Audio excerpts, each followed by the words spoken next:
Hello, Fightful Faithful. Welcome to another episode of Sour Graps. I'm your host, Alex Pawlowski, and everything sucks. With me, as always, is Kate. Kate, how are you doing? I'm doing totally fine. I'm trying to move these bangs out of my face. She's gonna freaking beat me up, dude. God. Yes, she is. She should. Kate is in the middle of the Atlantic Ocean, cruising around with Chris Jericho. So if that's a vacation, yikes. But apparently that's what she likes to do with the time, so you get a double shot of Alexis tonight. Wow. Yeah, you know what? I don't know. Like one shot should be enough to knock you on your ass. Two, you might have to call the ambulance. So, I apologize. I'm a little under the weather. I'm gonna push through this thing, and Oh no. we'll have as fun as a time as we possibly can. But we've done one or two of these things before, just the two of us, and I think it's worked out. So, no reason to think it won't be equally good this time, right? No, too fast to Alex. I'm seeing the chat go crazy. Yeah. Alex squared. I love this. Double A. Let's do it. All right. Well, I know you guys normally do Rampage first, but I'm not gonna, because the further I get away from SmackDown, the more likely is I'm gonna forget stuff. So the stuff that's furthest in the past, I got to do that now. Otherwise, in an hour, I won't remember anything will happen. So Trey Cash has been very generous with some donations via Humper Chat. Get in all your donations via Humper Chat at humperchats.com or at the bottom of this little here YouTube deal with super chats, and we'll take either of them. We'll take your money any way you want to give it to us, but that money goes directly back into the coffers of everybody who works for Fightful. We are entirely funded by you guys, so it's a really good thing. You guys donating for us. It's nice. Yes, Tom LaValle with the wonderful Simpsons joke. I'm seeing double here for Alexis. It's one of the greatest jokes in the history of the Simpsons. The best. That's so good. So Trey Cash asks a little thing out of this. Says, I know Rock is out of Mania for now, but there was a rumor that if he wasn't in good shape, not in good enough shape for a one-on-one match, what about a Roman and one of the Usos versus Rock and the other Usos? Do you think that could still happen? And no, it better not. They've got enough problems as it is trying to throw in another thing in there. No, you're already asking the fans. You're forcing the fans to choose between, I think, two things they want to see, but one thing they want to see infinitely more than the other. And you don't want to throw another thing at them that they're like, oh, that would be kind of good. No. Don't split up their attention even more. It'd be a bad idea. Yeah, I don't know what's going on there. How are they going to get from point A to point B? I'm still lost, but I'm enjoying the ride. Is incredible, by the way. The ride to where we're going with this, right. And I said this on Twitter earlier today. To me personally, this has been the best storyline that WWE has carried since the corporation days of the late 90s and the NWO in the mid 90s, because I'm so engaged. The storytelling, the acting, everything's on point right now. Yeah. They should be very proud of themselves, because it's been almost 20 years that they've just had stories here and there, blips, okay, cool moments. They're going for social media stuff, but they need to make a movie out of this. Yeah. This is to me, this is the best WWE story I've seen in I don't know how long. It's one of those things of somebody will play a promo on Twitter or something. Hey, this promo was fire. Remember this promo? It's like, that was great. What happened? And I'll look it up, and it turns out terrible booking killed that story dead 3 weeks later. And that's just somebody will play something like that, and I'll go back and look and go, that was great.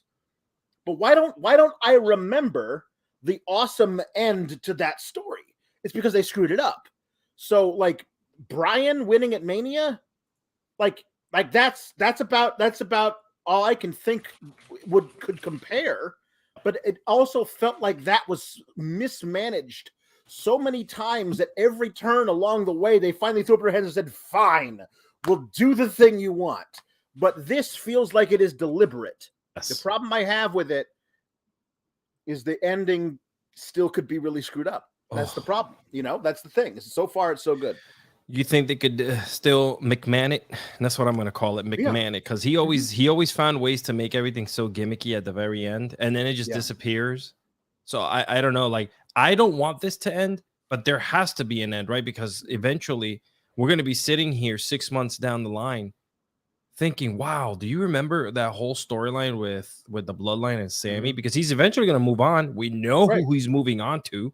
Right. So, Yeah, it's very interesting. So Orion Ben says, welcome to our 2 Alexes. Acknowledge them. Yes, acknowledge your Alexis. Yeah. Oh, yeah. Alexil Chiefs. I don't know. I don't know. No, not quite. And True Infamous, apropos of nothing, decides to give us a joke. What's a Fig's favorite karate move? The pork chop. Oh, wow.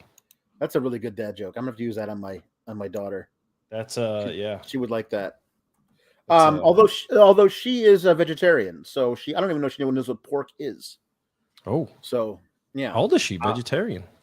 She's vegetarian, meaning she will not eat anything other than the things that she wants to eat, including meat. I love it. Yes. She is the pickiest eater. Bless. She will eat. She loves Eggo waffles with peanut butter on them. And honestly, if you toast an Eggo waffle to the perfect crunchiness, and then because those little nooks and crannies, you can put so much peanut butter in them. Like sometimes she'll ask for another one, but she's not actually hungry, so she takes like a tiny little bite out of it, and I'll finish it for her. And I'm like, this is good stuff. So, I thought this was a PG rated show tonight. I didn't know we were going this way. Yeah, that's good. Yeah. There we go. Acknowledge your sour chiefs. Thank you. Oh, I like that. Yeah. She did eat dino nuggets for I don't know, a month, and then she said, no, those don't taste good anymore. So she changes her mind all the time. She's definitely there we go. Okay, so speaking of changing your mind, oh boy, here we go. I'm gonna sit back. No, it's fine. This tag tournament for a throwaway match where the winner, I still think, where the winner isn't even going to win the match for the titles. Doesn't really matter. Honestly, it doesn't even matter. So it's only on principle that I have a problem with this. But the finals of this tournament for the number 1 contendership to the SmackDown tag titles is Imperium, a team that's been together forever, 2-time NXT champions, and Ricochet and Braun Strowman, a team who they threw together as a rib to Braun Strowman after you cannot tell me different. I don't know what the report is, but you cannot convince me otherwise. They did not rib Braun Strowman by putting him with a flippy flopper. There's zero reason. That's so true. That's the whole thing. And they were like, well, let's run with it because it must be said, for whatever reason, Braun is hugely over. He's huge and he's hugely over. The fans in the arena have spoken. And Ricochet is getting some shine on TV, and I'll never say no to that. Right. Okay? But it remains to be said, not only did you throw 2 singles guys together as a rib on one of them, okay, but also you decided to start this tag team tournament with them not even in it, and then overbook the hell out of it stupidly to create an opening for them to be inserted in the second round so you could further bury a guy you are ribbing because he tried out over the top move and failed. He made a mistake. How many botches have we seen over the years? I've never seen a guy botch something and then make the whole character about how he botched the move. Oh my God, yeah. So yes, Top Dollar probably shouldn't be doing that move. I've seen him do it. I don't know how often he hits it. I've seen him do it in highlights. It's really spectacular when a guy that size can jump that far. Great. He tried it. He failed. Anytime they bring him up, Michael Cole mercilessly just tears him to shreds on the commentary, and they're booking the whole thing about how because he sucked at that, let's figure out a way to screw him and his team over. Yeah. And they go out of So their they- way to mention it. So all of this comes down to a team comprised of two singles guys who are not actually a tag team, thrown together on a whim as a rib, inserted into the tag team tournament late for no real reason, screwing over an established tag team and killing their momentum that you seem to have been giving them back since that weird thing that they did before. And then you put them in the finals against an established, awesome two-time NXT champion, and they win. And I just like, that's just not how I want my professional wrestling promotion to be booked. Like, I get why you did it. Ultimately, I don't think it's going to matter because I'm going to tell you what I think they're going to do next week for this tag title match and why it's not going to matter. But I think this whole thing is it just leaves a bad taste in my mouth, man. Imperium are so great, and they got to shine out in this match. This match was a decent match, but it was won with a circus move. Like, here, stand on my shoulders. I'll walk into the middle of the ring, do a swanton off of it, which was really spectacular, but requires the guy to like lay there forever and just wait for it. You know, like, I want Imperium to be looked at as one of the top teams without the titles on SmackDown. And I also don't like this because this furthers the feud between Braun and Gunther, and I don't want Braun to be the guy to dethrone Gunther. The only one who should do that is Sheamus.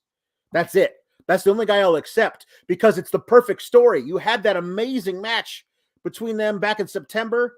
It would complete not only that arc that you've been holding on a holding pattern on for so many months, but also would complete the Grand Slam for Sheamus. Yeah. It's perfect. I will not accept any other things. Like, they're going to eventually, I mean, could they get there? I don't know. You know what the problem is? Alex, you're making a lot of sense. I know. And that's the problem, right? Because we, as people who watch it and study it, and I mean, we grew up with it and everything. Yeah. Now that we're older, we want to make sense of things because we want them to go a certain way. But ultimately, man, I don't even know how sometimes they get from point A to point B because we make sense in what we're saying. But I don't know, man. It's just going to be weird how that whole circle, like if you have them on a tag team and then you want to put them in a singles match to dethrone whomever, it's going to be, I don't know what the long-term quote unquote booking is going to be for these, for these guys. Well,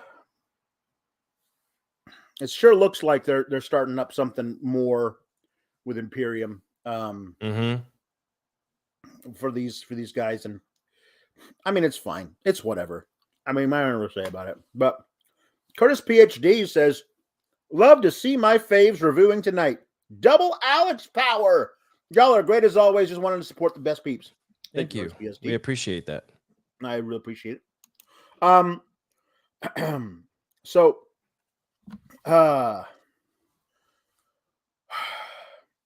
love that he has to take a deep breath, guys, because he has to. He has to. The man has a lot of important thoughts. Fox has the NASCAR, right?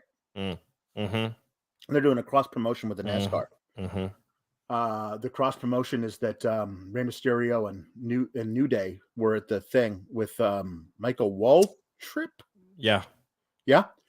And then Dominic and Damian and Finn Balor wearing a Jake Hager bucket hat show up, and Dominic says really terrible stuff.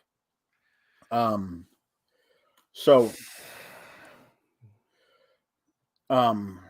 better way to make this happen?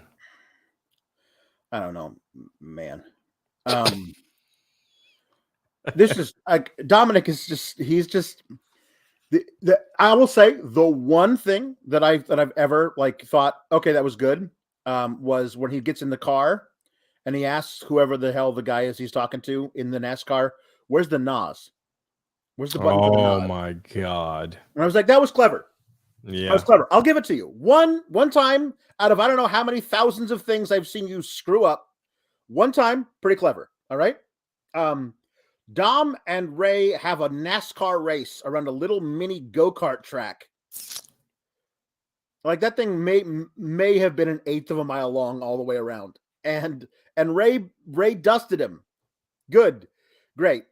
Like this, because Ray was not cleared to wrestle at the Rumble, the way they have to build to that inevitable terrible match between Ray and his own son at WrestleMania is via a NASCAR race on a go-kart track.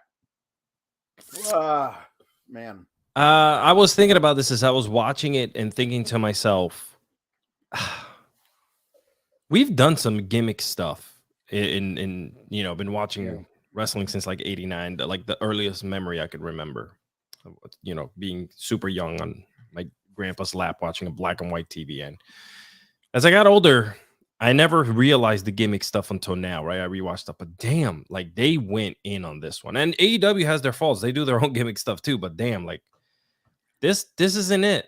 I wasn't expecting this to go this way, especially between a dad and son rivalry. I thought this should have been like a bloody battle from the beginning between these two.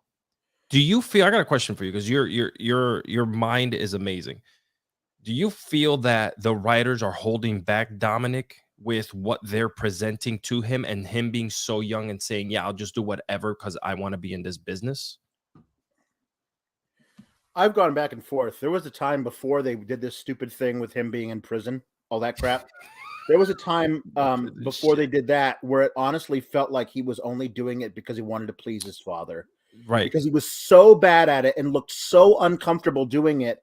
It was honestly like he didn't want to disappoint his dad by quitting because he wanted to quit because he knows he sucks at it.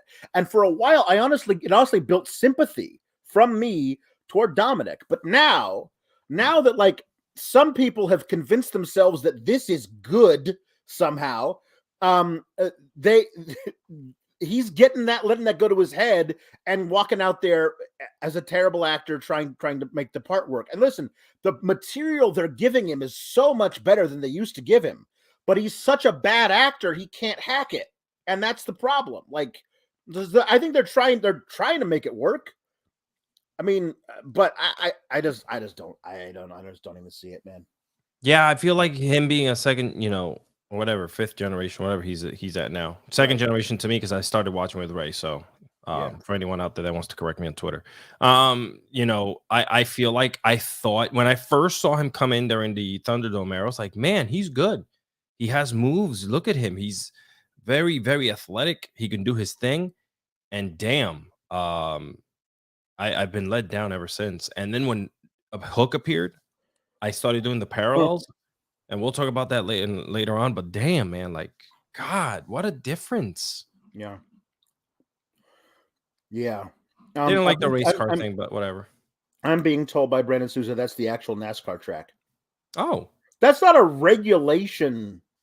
That's a real NASCAR track? I thought, like, aren't they like a mile? Is that like one of those things where, like, at this particular race, we have a much smaller track thing? Because I'm not up on the NASCARs, but like same. That looked very small to me. So anyway, Ricardo, the Pepsi vendor, says it's sad that Dominic has had better long-term booking than most. His arc has been long and has been given more attention than most storylines. Almost all storylines, I would argue. They are making sure that Judgment Day is on TV most of the time because of this thing they want to do, which is Ray versus Dominic. Yeah. And also because Rhea is involved, they're giving that more time as well. But it is, it's I don't know, man. It's it just doesn't work for me. Like the Judgment Day was cursed from the very beginning. Yeah. With Purple Edge. Like they're Edge. They're the House of Purple. They've always been the House of Purple to me. Like it felt like Edge was doing a takeoff on House of Black, but like corporatized, but it's all the purple lights and everything. And and he comes out and he cut his hair and he was like, and they recruited Damian Priest. But like the whole thing was cursed because Edge turned heel for no reason. Yeah. For none, no reason at all. And because he didn't like AJ Styles, I guess, but there was no reason for him to dislike AJ Styles. It was all really dumb.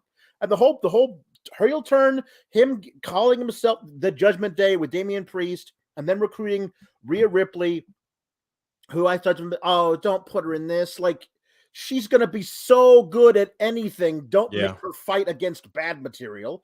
And then the thing with Finn Balor being recruited, and immediately they turn on Edge, where Edge didn't even have time to, there was no build to them turning on Edge. They said, right now, we're doing it. And we were supposed to then like Edge, even though he'd been the ringleader of this thing that we hated. He would call him out there saying, you're all smelly because your town smells because you smell. Like, that's what he was doing to every crowd he went to. He said they're all fat slobs who couldn't even get into their car. Like all this stuff to everybody. The whole thing's been doomed from the beginning for me, and they've never done anything to pull it out of there. I will never be able to extricate what they're doing with it now from its origins, which I always thought was terrible. So it's, yeah. My God. Tell them how you really feel, Alex. Just a little bit. Yeah, I know. It's Valab says Finn's drip and the name ex-con Dom is enough to make me laugh. I'm basic. It doesn't work for me though. Like, there's got to be some more to it than that. There's something more clever than it, and it just feels like it's not clever. Yeah. Yeah. Jake Salazar says, hey Alex, you ever think about how Dragon Lee will have to be stuck in NXT, but Dominic is allowed to be on TV every week and he legitimately sucks so much at everything?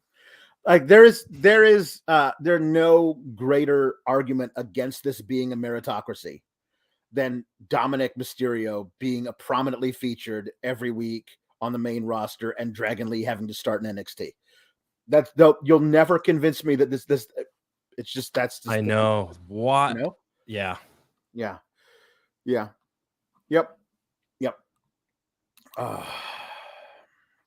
Hey, so there was a pre-match interview with Charlotte. She's so damn fake. Oh yes, well, Rhea Ripley and I did have a battle a few years ago, but that's all wonder under the bridge now. I can't wait to have good, clean competition at WrestleMania. Like, no, this is not who you are, Charlotte. You can't fool me. And the whole thing is that they've decided they're going to keep her baby face by just having her face heels we don't like. And one of them is Sonya Deville.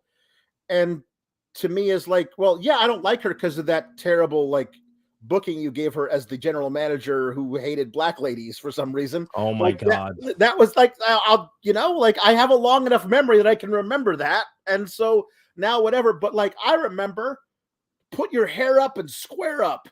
I remember that Sonya Deville, who would, like, that was her thing. She came in and she tied her up in a real severe ponytail and she had MMA gloves and she was like, I was like, that's some shit. I want to see some more of that. And then they changed her character entirely. So like, I think Sonya Deville's really, really great. I don't like this version of her where she whines and picks fights with Charlotte backstage until she gets a title match after she's already lost one. Now she's lost another one. I hope she doesn't get one at any time, She's been this for a while too, man. Yeah. I mean, ever since they kind of just like broke up whatever groups she decided to be a part of or they put her with, like, this has been her go-to now. Yeah. That whole stint as a general manager, I don't know why they did that. I don't know. Like, they always put wrestlers as general managers for whatever reason. Yeah. I don't know what they're trying to do with that, but I don't know, man. She should be a top tier fighter. She should be presented as such. She should be involved in all types of fights. I don't know. It's not like they have a ton of women that she gets lost in translation. Right. No. Yeah. The Amish electrician says, I, for one, welcome our new Alex overlords. You should. I like that. You should. I think there's a merch line coming soon. The SmackDown women's title match, Charlotte and Sonya, was fine. Sonya's a very good wrestler, and Charlotte is. For as much as I don't enjoy her character, she's a very good wrestler. She's The very good. the match was fine. There was nothing wrong with the match, but there's zero, like, no one's like, well, I'm on pins and needles. I wonder who's gonna win. Like, you got to figure out a way to make this like fun for us in some way. Like, and also like just Charlotte like doing the babyface version of herself, which is like, oh, where's your trash talk now, Sonya? Which is basically what she would say to a babyface if they were in the ring with her heel character. But because you're saying it to Sonya, we're like, put her in her place, Queen. Put her in her place. So, you know, I don't know. It just feels weird. Charlotte won with the figure eight. Figure eight. Somebody pointed it out that like Sonya was working the leg the whole time, and Charlotte was selling the leg, and then she won with a move that requires all legs, using leg strength. Yeah. It's just, but again, that's logic coming in, Alex. We can't do that. Yeah, can't do that. Yeah. I don't know. Stop it. It's just bye. Viking Raiders with Valhalla come out. At least they're not calling them the new Vicious Viking Raiders anymore. At least they've gotten away from that. But they faced the Brawling Brutes. It's decent, you know. Yeah, and you know what? The Brutes, they're so good together in the ring too, man.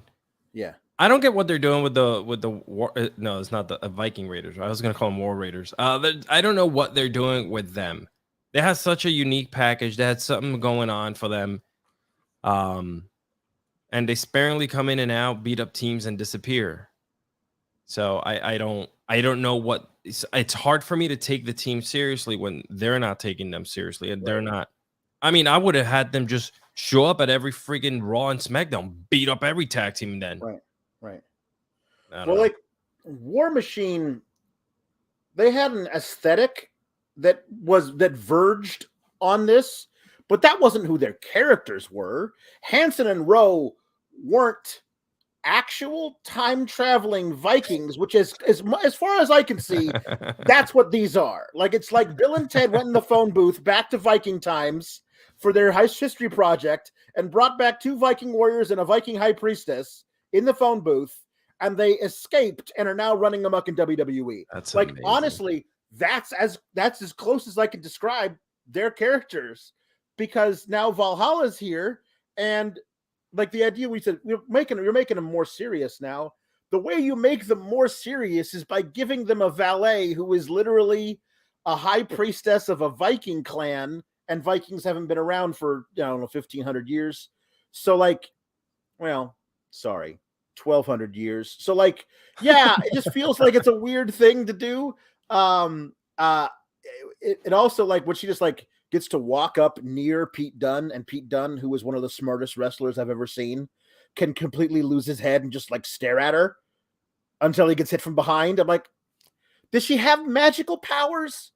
Like, can she conjure things with her magical high priestessness, or what's the deal with her? Are people mesmerized by her forehead makeup and her antlers? Jesus. Like, what is the deal with that? Are we? You know, I think maybe I'm not supposed to think when I watch this show, and I'm just talking about. Certainly not as much as I think, because that's all I do when I watch these. I'm coming to the realization that I think I need to step away and just understand that this is a place for me to be entertained, as opposed to that doesn't make sense, you know, like that really doesn't. And you know, if I think if they were a team in the mid 90s to late 90s, they would have dropped this gimmick and they would have been like badasses like Bradshaw and Farouk, right? They dropped all the helmet gimmick and they dropped the cowboy gimmick, and they became badasses in and out of the ring.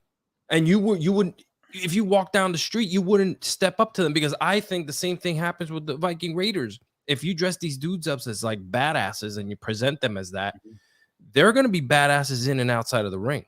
But, you know, right now I want to take their autograph and give them big hugs. Right. This is also true. I learned this from playing an Assassin's Creed game. Viking is a verb, not a moniker. So I'm Viking. You go Viking, and I'm going Viking. Yeah. The verb is to go. You basically they're actually the Vikings, because to raid is to go Viking. Oh, I believe it's actually called Viking. So yeah. Anyway. You guys on the chat are super smart, man. I'm learning new stuff here because I would have never. I mean, I'm 40 years old. I would have never thought that. Yeah. Stuff you don't learn in school, friends. Yes, it's also like you the Vikings. We call now the Vikings the Norsemen. Like it's only a very small cross section of that we've decided to adopt as what we think of Vikings. Right. But I will say this. You're right about them dropping all of that bullshit in the mid to late 90s. This feels like it's the Berserker and the Barbarian. Yes. In 1991 is what this feels like to me. Like with like a harder edge to it, Definitely one of them would feud with Papa Shango, and he and Valhalla would have like a mysticism off or whatever, right? Luis is suggesting Viking puns. Anybody got any Viking puns? Anybody got any things like that? Like we had puns last week. I don't know about that, but like Luis is suggesting Viking puns. You got any puns? Anybody? Peyton Carter says WWE saw a trailer for God of War Ragnarok and decided to ruin the War Machine because of that. Their underutilization is crazy. Well, I mean, like this, and when they debuted as the Viking Experience. Oh my God! Remember Raw, that? They were the Viking Experience, which no lie sounds like a ride at Epcot. I, for one, thought the Viking Experience was something that I would order off of a website. Yeah. And I was like, hey, I'm down for that tonight. It does. Well, also that's true. But the Viking Experience also sounds like it might be like a crazy, like weird keto type diet where you only eat things that the Norse ate in 800 AD. Yes. So it's all like lutefisk and like barely cooked, like on meat, a ship, like walrus meat. Like you can only like walrus meat. Like you only eat an entire diet of walrus meat and like fish that you would get out of the North Atlantic. Wow. And that's it. And you use the blubber to like right. Yeah. Bathe. You well, like the blubber is what you cook everything in. Like it's yes. No oils, like nothing processed. They send you straight up walrus blubber, and then they show you in little videos how to like extract the oil from the blubber, and that's what that's what they should do. Yep. Anyway, this is incredible. Hey, you're missing out. Yeah. Ricardo El Comerciante de Pepsi says Jerry the Viking Lawler. I like that. And Valhalla, Venus Valhalla. Yeah, good stuff. Okay. Bray is in a rocking chair, and he's watching back some highlights from when he decided to go cosmic bowling, and then Uncle Howdy shows up and puts his hand on Bray's shoulder, and then looks at the camera, and I don't know, man. Like, what is like? You hired a guy whose whole thing is long-term storytelling. I want to talk to that man, and I want to give him some truth serum, and I want to ask him some questions. What is the long-term story? Where does that story have major chapters?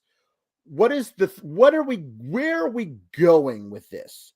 Because I believe the answer could be something good.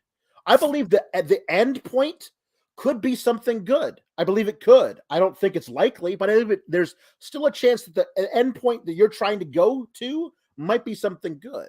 But along the way, if all you're going to give us is this crap, people are going to be so tired of it and have turned on it so hard that no matter what you give us at the end, no one's going to give a shit. I know. And that's the problem. Like you're sponsored Mountain Dew pitch black match, which is just a match wrestled under black lights, where one of the two guys prepared to wrestle under black lights and the other guy didn't, is not necessarily a great chapter in this long story that you're telling for Bray Wyatt. You know what I mean? And here lies one of the big problems. We are supposed to be. I'm sorry, but he takes himself very seriously with his storytelling, right? It's very thought out. Yeah. It's a very thought out character. So you came back because of that, you know. So here's my question. So I'm supposed to try to take this character seriously when you're having a Miami Nights 80s vibe match. Yeah, it's just cosmic bowling. Like, I mean, yeah, like, you know, it's. I feel bad, man. All the kids who go cosmic bowling. Cosmic bowling's really cool when you're 9. Like, that's the thing of it is that like we forget because we're grown ass men who watch this stuff and talk about it for a living. Right. If I was 9 in that crowd, I would have lost my mind. It was the coolest thing ever. Bray painted his face so you couldn't see what the paint was until they switched the lights to a different lighting. That's awesome. Everything glows in the dark. That's so cool. We forget that there's a whole swath of fans out there who don't actually spend their money, but the parents spend money on their behalf. And those people are really into this stuff. And listen, not everything is going to be for everybody. This right now seems to be more for that, like the kids who are really into spooky. Like there was a time like where The Undertaker wasn't for me because I had outgrown the spooky stuff, but like I could freely acknowledge like when he was like purple gloves, half mask Undertaker, he was really spooky and scary. And he had a fat guy with an urn that came to the ring with him who goes, "Oh yes," like that was really cool to me. But like we don't recognize because we grew up with it. As we aged, Undertaker got to age and become cool as long as we got older. But Bray has never actually gotten to do that. And he's been playing to the same 9-year-old set for 10 years. And those guys are wanting him to like break out of this. Yeah. But it's not working anymore. I understand money. I understand business. I understand it. Listen, this is if Fightful happened to get, you know, we have a segment. Alex and Alex has a segment for Double Mint Gum because it's Alex and Alex night. Then we'll make a Double Mint sponsored show, right? But it's just unfortunate because there's one thing to say, hey, this match is brought to you by, not this whole match is by, right? Mm-hmm. So, you know, I know that supposedly it's Captain Crunch. From what I heard, cinnamon toast crunch. So cinnamon toast crunch. So we're gonna have what was it Jericho had with the orange juice with the mimosa match, right? The mimosa match. So we're gonna have a cereal bowl match here in the next 60 days or so. I don't know, man. I want, and I've said this to Kate, and I'm not ragging on anyone, but it started with the QR codes. Just give me Bray, and Batista said about just give me what I want. Right, just give it to me. Bring them in, and I understood that he had a way of bringing things in. So I eased back, and I've been enjoying it. But this was like, I know, I don't know. I guess I'm outgrowing it. But I'm also the one giving them money because I am paying for the shows. There's no kids are not paying for these shows. They can tout that they have, they're doing this for the kids, but the parents have to drive the kids there. Right. Yeah. So Nick Khan has said that WWE wants to monetize ring assets, like the ring apron, turnbuckles, ring mats. You remember WCW used to do that with Slim Jim and yes, sure, absolutely. But now I want them to be sponsored, like specifically sponsored. Oh, he's smashing his head into the Quiznos turnbuckle cover. Oh, like I believe, like I don't know what the what group would do. So that's what I want. I mean, along with Viking puns, I want everybody in the chat to start coming up with awesome sponsorships for parts of the ring. Like what are we gonna do? There's a lot of fun stuff we could do, but man. And again, I got friends that work there, and I want them to make as much money as possible, right? Yeah. Like, let this money come in. But we're still gonna sit here and critique the fact that you can't tell me that you want this person to be super serious and then you're throwing me in a cosmic bowling ring. Yeah. No, I agree. Yeah. Luis says that match was an acid trip from the crowd. Like he was in the crowd. Oh, And he like, that match went. was Luis announced. went. Yeah. Oh, Luis, yeah, San Antonio, man. He went. Yeah, absolutely. very nice. Orion Ben says Bray Wyvern, Uncle Odin, and Alexa Berserk. There you go. So the women's elimination chamber is has been set up in a way that I actually appreciate the first four in it being the last four eliminated out of the Royal Rumble.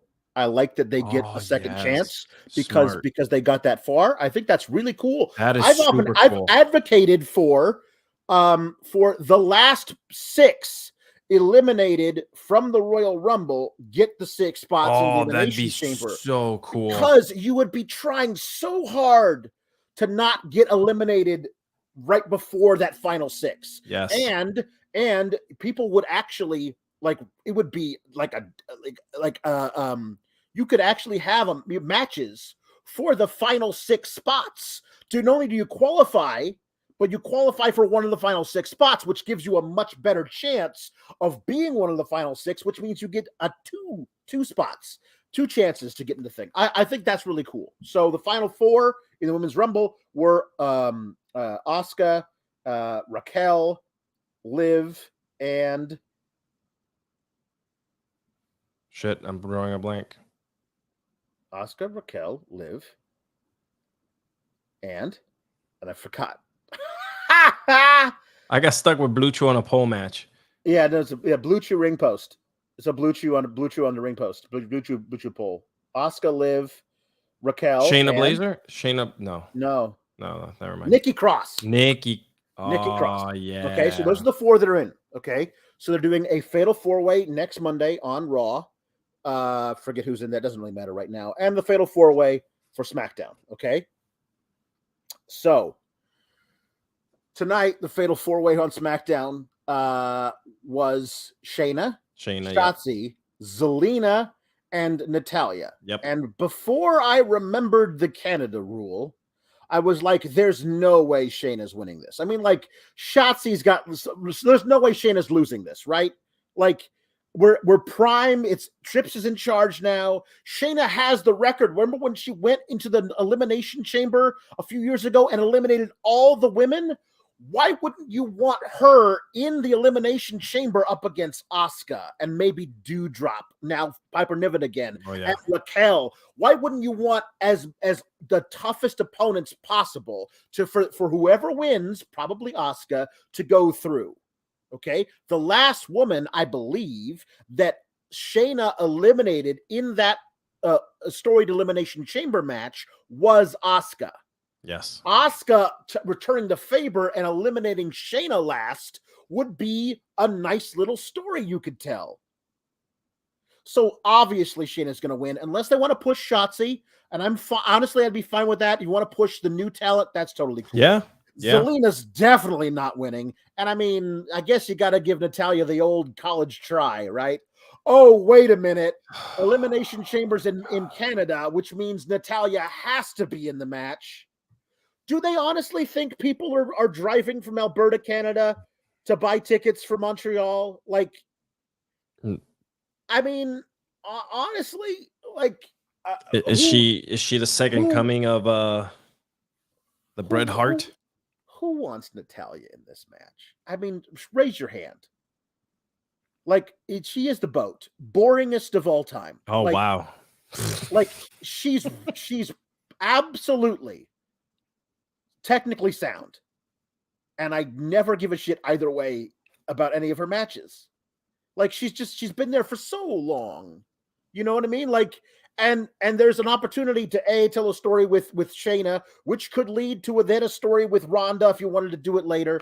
And you could also breathe new life into Shotzi as a young performer, give her career a little boost. But Natalya, really? Like, come on. They continue to push her. I call her like obviously without all the other crap that went on in the background, but the Mae Young of current WWE, right? They were around for ever, and I feel Natalya is going to be one of those that are going to be around for a very long time. I mean, she's not going to go away, guys, and they're going to use her in any way possible. Like, I don't know, like, why, with all the young talent that you have, I would put her as what AEW does with their veterans, right? You pair them up to bring them up, and I mean, they've been trying to do that with Corbin and JBL, and that's, to me, that's kind of like not going anywhere. It's just spinning its wheels. So can Natalya do that for someone and a young up and comer? I definitely think she could.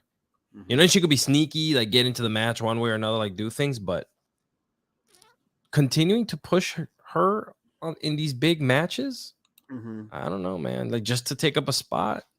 Yeah. It feels. I don't want to be a dick, but damn. No, and I don't want to be a dick either. I'm all for women's wrestling, by the way. Oh yeah, absolutely. I mean, like, I'm actually really excited about what this chamber could bring, specifically because it looks like the people that I don't want to be in it are not going to be in it. So no Ronda, and it looks like no Nia Jax, because she's not yet included in any of these qualifying things. They could just decide to throw her in the qualifier on Monday. Why not? But if Asuka comes out of the Elimination Chamber, this version of Asuka versus Bianca is something great, and at least a really great alternative to what I think is the top match you could have at WrestleMania, which is Rhea versus Bianca. Now, Rhea gets her title match versus Charlotte. Fingers crossed she wins. But at least we could get Asuka versus Bianca. That would be great. Like, I'd really love to see that. Yeah. But like the whole thing of if the show's in Canada, Natty's got to be on the card. Like, is there any way we could like trick Natty into thinking she was in a different location? Maybe we could like upload some kind of software onto her computers and phones. God. I'm trying to think of what that might be, though. I don't know. NordVPN.com/Fightful. Block online trackers, annoying pop-up ads. Unlock geo-blocked content. Maybe you missed the WWE Network. Maybe you want that AEW Plus. Maybe you want to subscribe to overseas services so you can get UFC pay-per-views at a reduced rate. Well, NordVPN.com/Fightful allows you to do that. And you can do it with 4 months for free with that link. Not only that, you get your 30-day money-back guarantee as well, just in case you don't like it for any reason. It works on all of your devices, so you can do this stuff wherever you are. Maybe you're on that unsecured Wi-Fi at the airport, the hotel. Yeah, it can be dangerous. Your info is at risk, but you can still gain access to all that stuff. Check out all of your favorite shows, or maybe shows you haven't discovered before, with NordVPN.com/Fightful. Now with multiple tiers, so you can get whatever services that you want. NordVPN.com/Fightful. Not only Kate can do the segues, I can do the segues too. That was really good, by the way. Thank you. I was so good, I totally caught you off guard, and you started. No, you know what it was? I was gonna. In my head, I'm like, is he getting ready for an? I don't know. Because Kate kind of does it sometimes, and she just like, she thinks about it, and then she kind of like lets you know, hey, if you want a good night, you better drink a Blue Chew. Right. There you go. There you go. So this Fatal 4-Way was fine. It looked like Shayna was all primed to win. She had two people in the Kirifuda clutch, but then Natty dipped her out of there and put Zelina in the sharpshooter, and Zelina was no match for that or anything else in this match, and so she tapped out. All right, here's some sponsor puns. Here we go. CO says, instead of now that's what I call music, NWO. That's what I call music. Oh, Which is just that's all. It's just that for 22 tracks of it. New world order. Valab says Blue Chew ring post can't top it. No, you cannot top the Blue Chew ring post. Yeah. TO2XO says the ring apron. Why? Because it's the hardest part of the ring by Blue Chew.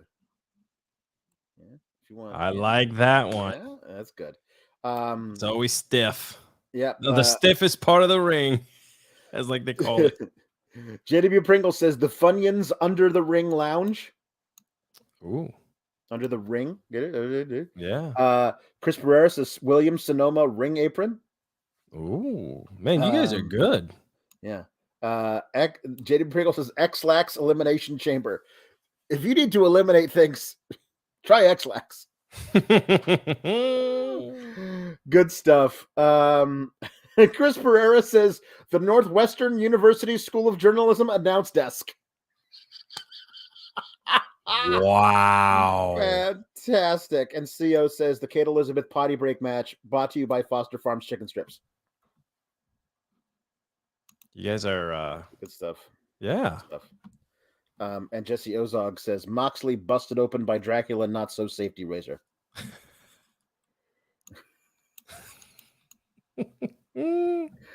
Hold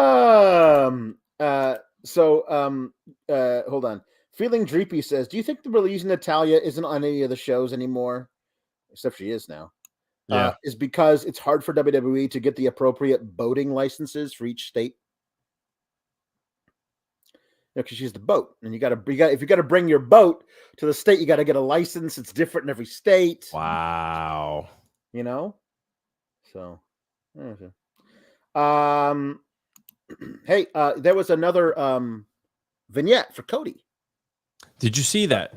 Brainmore says, I had no idea Cody was injured. Did you guys know? I didn't know. Like, I had no idea. This whole time he was injured? My man's fought through a lot. Jeez, man. I wish they would let us know these things. Because I've been sitting here this whole time and I had no idea. I've been saying, hey, guys, could you run a vignette twice a week for like 6 weeks leading up to the Royal Rumble, at least so I could know that Cody is injured? Come on, guys. Help a brother out. So they run another vignette for that after he won the Rumble. A week after he won the Royal Rumble, they run a vignette. Gotta remind the people. Anti-Hero says Shotzi should have won like Natty Girl, pack it up. I mean, she doesn't have to pack it up. But she doesn't need to be in the Elimination Chamber match. Like, there's a difference between packing it up and being in the Elimination Chamber match. That's all I'm saying. Shauna says, my issue with Natty was never her ability, but her character. Sames. For years, she was 35-year-old cat dominatrix. Oh, my God. I remember that. That's very true. Samsonite presents Money in the Bank. That one, they might do. Wow. They might do. The Samsonite Money in the Bank briefcase. And they'll sell it. Like, they'll sell it. Yeah. And it'll be like, have the big Samsonite logo on it. Yeah. Samsonite Money in the Bank briefcase is something I think they might actually do. Crazy to say, but yeah. Oh, by the way, I forgot to mention the not Banger Bros. Not allowed to film that anymore. They came out and they beat up the Viking Raiders after the Viking Raiders beat up Sheamus's friends. I don't remember that. It's very funny that like Sheamus has completely deserted his two stablemates for his brother McIntyre so that they get beaten up. He's like, yeah, fine. Oh, but now I'll come out and beat him up. Oh my God. God. It's fine, whatever. I think because Elimination Chamber, it's got 2 Elimination Chamber matches, right? Yep. It feels like might be something we get like on top of that, you know, Sami versus Roman. Do we think we're gonna have I don't know if we're gonna have a Charlotte match or a Bianca match, but we might just get like a random like these 4 guys hate each other. There's no titles on the line. Beat each other up, dudes. Like that feels like this is the kind of match they used to put as the main event of the pre-show. Back when the pre-shows Oh my had God, matches. Remember yes. those Yes. pre-show matches? But like McIntyre and Sheamus versus the Viking Raiders is a little too good for a SmackDown episode, but it's perfect as like the top pre-show match. Yes. And they don't even do pre-show matches anymore. I know. That's gone, bro. I don't know. So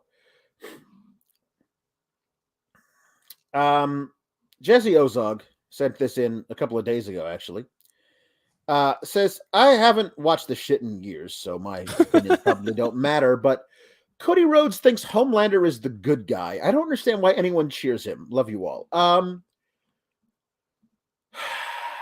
don't know if, like, I think that was his little tongue-in-cheek thing he was doing in AEW, but I don't think people are cheering him because I think they're asking the audience to make a choice they can't make.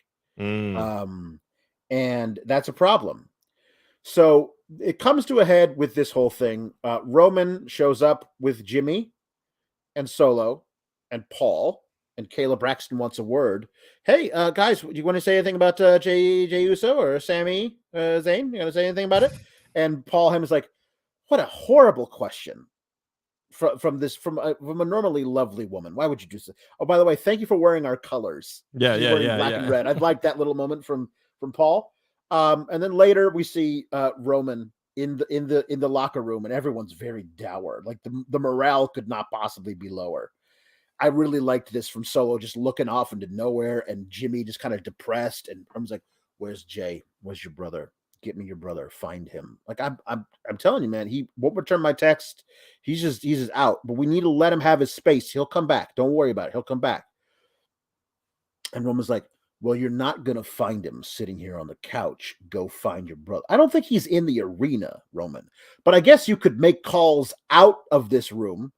Roman is here. He's got 75 bottles of room temperature water on a table behind him. He's going to take a long time to drink all of those because you got to stay hydrated when you're the head of the table. So he's got to stay in there. So you guys go out and find him. Now they came back later. They couldn't find him. And Roman apologizes for raising his voice to them like a wonderful gaslighter would. This is really good stuff from Roman Reigns. Like he's brought it in every possible way. He's really brought it for this particular storyline. This whole thing, it's been great. So where we're left is that Jay and is gone, and there's no indication yet. We may get one at Raw, but I'm not sure. There's no indication yet if he'll even be here next Friday to defend the tag titles against Braun and Ricochet. So here's what I think they'll do next week. They'll just put Solo in the match, but it'll be in a way that like Roman makes it happen. Like Adam Pearce is like, if Jay's not here, I'm sorry, you're going to have to forfeit the titles. And Roman is like, Pearce. Yeah. The Usos have a title defense. That's Jimmy Uso, and that is Solo Uso. That is Jimmy's brother. This is the only other Uso you need to know about right now. The Usos will defend the titles. The Uso brothers against the Baldy brothers. Big Baldy and Little Baldy. Okay? That's it. And it's going to happen because I say it's going to happen. Get on the phone. Find out whatever thing you got to do. That's the match tonight. And then Solo and Jimmy defend the titles against Braun and Ricochet. I think probably the way they will book it is that Gunther and Imperium get involved to cost Braun, so therefore that thing continues. But I would have Jay stay off of TV. I hear Jay is the one guy who might be able to make it into Canada, like that Jimmy can't, but Jay might be able to. Yeah. And if that's the case, I'd have Jay not show up Right. until as a surprise during the Elimination Chamber match. I thought all of this felt really, really good. The backstage stuff. Do you have anything you want to say before we talk about the stuff happening in the ring? No, let's get to it. To be completely honest, this is some good stuff here. I'm blown away by how amazing they're doing with this and how poorly they're doing with everything else. Right. Roman comes out, says, so I was gonna ask what do you guys want to talk about, but you guys are all chanting Sami, so I guess I know what you want to talk about. I want to talk about the future. I want to talk about Cody Rhodes, and the crowd boos. He says, I want to talk about Cody Rhodes, the guy who won the Rumble, who's gets a title shot in the main event of WrestleMania, and the crowd booed because they don't want to talk about Cody Rhodes. They want to talk about Sami Zayn. And this is a problem for WWE. I said on the Fightful Select Raw review, Cody feels like he was workshopped in a focus group. He is the corporate approved challenger. He does not feel like it has been because he's been gone for so long. I don't know what they might have been doing with him leading up to the Rumble, but him coming in at number 30 and winning the Royal Rumble without ever like those vignettes didn't do what they wanted them to do, which was to create a path for everyone to go, well, it's Cody's destiny. He gets the shot. Right. No, because hours after he won the Royal Rumble, you created one of the most cathartic climaxes of any story you've ever had when Sami hit Roman with the chair and then they beat up Sami and tore his shirt off, all that stuff. You can't have both things going on at the same time. One of them will have to suffer by comparison, and the one that's going to suffer is Cody, which sucks for Cody. And it sucks for that story you are eventually, hopefully, going to tell of Cody winning the belt that eluded his father for all those years. That's a worthy story, and a worthy main character for that story is Cody Rhodes. He should have that moment, but he can't have it anytime soon when everyone is clamoring for Sami Zayn. And here's the thing. When everyone's booing Cody Rhodes, the mere mention of him gets booed by the crowd. That same crowd, in a couple of minutes, when a hooded figure charges the ring and starts beating on Roman Reigns, and it's turned out to be Sami Zayn, the pop that Sami Zayn got attacking Roman again, the reactions to that, where he hit a spear on Roman Reigns, the crowd went nuts. It was a really good spear too. He had a spear on Roman Reigns, the crowd went nuts. He gets a chair, the chair that Roman was going to use on him, and he's about to hit Roman with it. Roman rolls out of the ring and he cuts a promo and says, I never wanted anything from you. Because Roman's talking about how he wanted to use me to get close to the main event scene, whatever. I don't want anything from you, Roman, except until right now. I want that undisputed universal title. Yes. And the crowd's like, yeah, that's what we want. We want Sami. And then he gets attacked from behind by Jimmy and Solo, who were sent out to the bus earlier. And they attack him. They beat him down. And they're about to do the Solo run and hip attack in the corner, Pillmanizing style. And Roman stops him because he wants him to hear this. You broke up. They're chanting for Jay. They want Jay to come out here and save you. They're chanting for Jay, but I don't have Jay. I can't produce Jay. Why? Because you broke up my family. So I will give you your title shot. At Elimination Chamber in Montreal, in your hometown. You broke up my family. I'm going to break you in front of your family, your wife, your child, your parents, everybody, every family friend. I'm going to break you in front of them. What a villain. What a fantastic pro wrestling villain. Yes. Roman Reigns has turned out to be. It's so great. And the crowd is so ready for Sami Zayn to be the guy who topples the tyrant. Yes. They're absolutely ready for it. And at this point, they're not going to get it.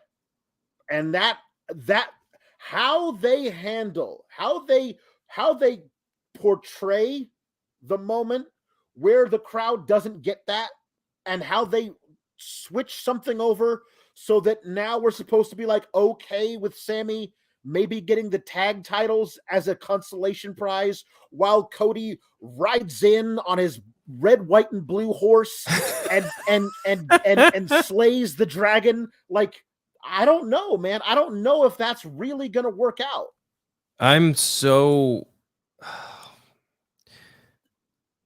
Here's the problem. They pushed him so much on me. I've gotten codified to the point where it's just like they got to get their money's worth. So I understand that he's a business asset for them, right? He already mentioned it. There's going to be a lot of merch coming out with the chest and the pec and all this other stuff. So this is all, you know, a machine. But like you mentioned, now we talk a lot about stories. Where's the story going to go with Cody? Okay, great. He wins the championship. Yay, my dad. I'm going to cry in front of the TV. He'll do all the TV shows. He'll go everywhere, be the face. But what? Okay, what's next? At least with Roman, we've been seeing everything that's been happening in front of him, right? Every challenge, everyone coming up to him and stepping to him, right? I don't know what's gonna happen. Like, and I feel bad for Sami. Where does Sami end up after this? Oh, tag titles, great. We barely see tag team wrestling the way it's supposed to be seen on WWE television. So this is very hard right now, man. Right. They're gonna boo the crap out of him. Yeah. I mean, they could. I don't know if that how pro Cody the crowd will be, but if Sami doesn't end up getting any type of shine or title or anything on around his waist, I mean, they gave it to Jinder Mahal. Yeah, I know. Yeah, it's bad. And you got this man who's super over. The mere thought of him of being in the arena excites everyone.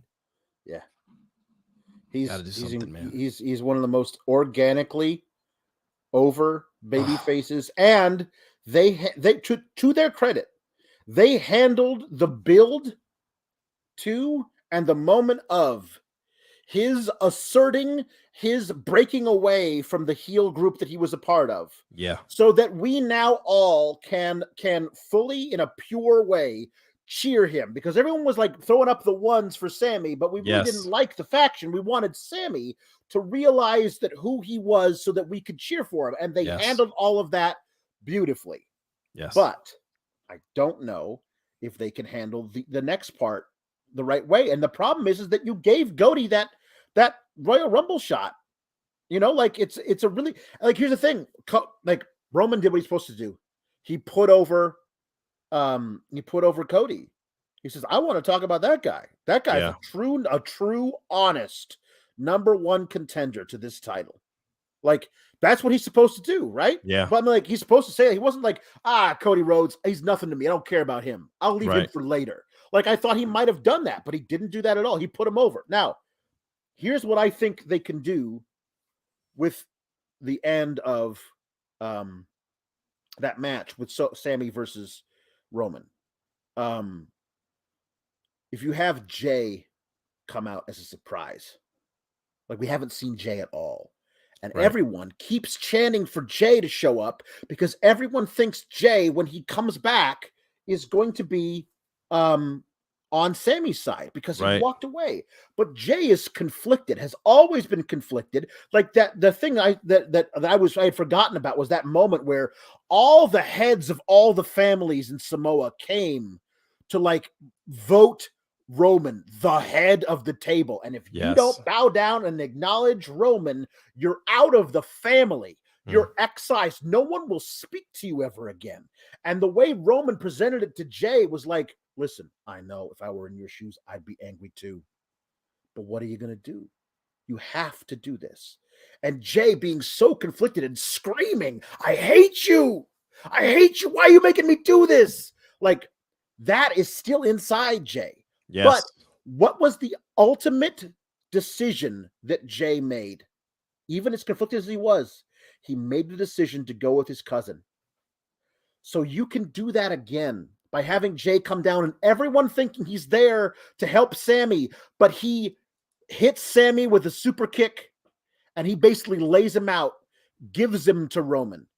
that transfers all the heat onto Jay and therefore Jimmy. And then you can have Kevin Owens come out. We don't see Kevin either until Elimination Chamber. So when they're beating up Sami afterwards, we hear Kevin's music, and Kevin comes out, clears the ring. Kevin and Sami versus the Usos. There's your stare down. There's the way that we have that all set up for them. I don't think it's nearly as good as Sami getting the title match at Mania and beating Roman. But if you find a way to make that pay off, it could work. It could. I don't think it'll work great, but it could work. You know what I mean? The other thing I thought about, and I don't know. I mean, like, listen, I know the whole thing was CFO $, however you pronounce it. I know. Yeah, I saw you mention this. His original babyface music is one of the all-time bops. It is so great. And when he was a babyface, when he would come out to that, all the crowd would sing along with the horn part. Whoa, yes. Whoa, whoa, like they were going crazy. When he comes down for his match at Elimination Chamber, and he comes out and he's wearing the old Sami tights. Oh my God. And he's got the Sami newsboy cap, and he's cut down the hair to the old length, and he's trimmed the beard to the old length, and that's the music playing. That pop will rival anything there's ever been in WWE. I don't care how much money you got to pay CFO $, to use that music one time. But you use that music in that time, that will be a transcendent moment, considering where they will actually be doing that moment. Oh my You God. have to do that. Yeah. That's incredible. I mean, they do many things right. This would definitely be one of them if they got this done, right? Yeah. You got to give it. They talk about spectacle because that's what they do. They do spectacle. They're the spectacle company now. You know, they do everything big because they're a spectacle. So if you're spectacles, let's make Sami a spectacle too. Mm-hmm. Give him that treatment. You know? Yeah. Let's do it. Let's just go all in. We're in the north, you know. We're in Canada. You got to give him that Bret Hart treatment, bro. Yeah. The pop of the century. Yeah. Anthony Velasquez says Sami just feels above going for tag titles at this point, which yes, agreed. He does. He really does. Right now he does. Orion Ben says Cody is ironically Kevin Owens in Sami's Kofi Mania.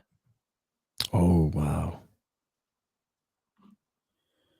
Because they were all setting that up for Kevin Owens, and then we're like, no, let's figure out a way to get this for Kofi because Kofi deserves it. Yeah, it was funny.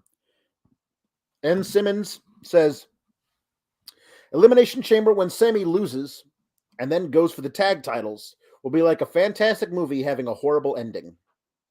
See, I don't want it to. I want to figure out a way to make it work. You know? This is going to be tough. What I've heard is that Jay can figure out a way to get Jay into Canada. That Jimmy's not possible. Right. What I've heard is that. Yeah. Like Jay hasn't gotten into Canada, but that's possible. Now that's what I've heard. It's definitely not possible for Jimmy to do it. So if they can't get Jay into Canada, then I don't know what you do. I honestly don't know what you do to make this right. Yeah. I don't. N. Simmons says they're going to end it with a tag match against a tag team that loses a lot. I mean, this is the thing: is that Jay coming back and going all in with the bloodline, he and Jimmy all of a sudden you can rectify that and have them look much more fearsome leading into it. But yeah, Ricardo says Sami's going to lose in Montreal. I don't know what else to say. Oh, he's definitely losing in Montreal. Yeah. You know, the only thing is whether or not you could figure out a way to they did this only a couple of years ago though, where they just threw in another guy into the Royal Rumble's winners match.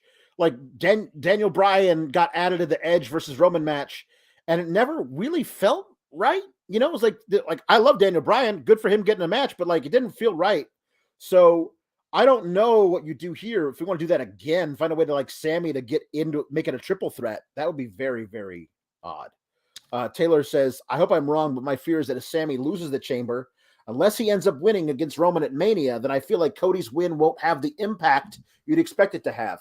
I don't know how you put it off because of the problem with Sam, because Cody won the Royal Rumble. But I would do Sami wins the title at Elimination Chamber from Roman Reigns. At least one of them. Yeah, and then Roman gets it back at Mania. And then you have Cody chase Roman all the way to SummerSlam, because you actually write a story for Cody to actually do the work every week to get us on his side, as opposed to here's another vignette. Did you know Cody was injured? Like that doesn't do the thing that actually they wanted to do, you know? It's becoming such a meme. I guarantee you people backstage, I mean, people back there have to be smarter. Yeah, they should be. They have to be smart enough to know what's going on. Right. You know? Yeah. I mean, they do. I don't know, man. Yeah. Freddie, you know, I do the podcast with Freddie, or he has a podcast, I should say. I just produce it. I'm just the guy behind the scene. He talks about Sami being the glue.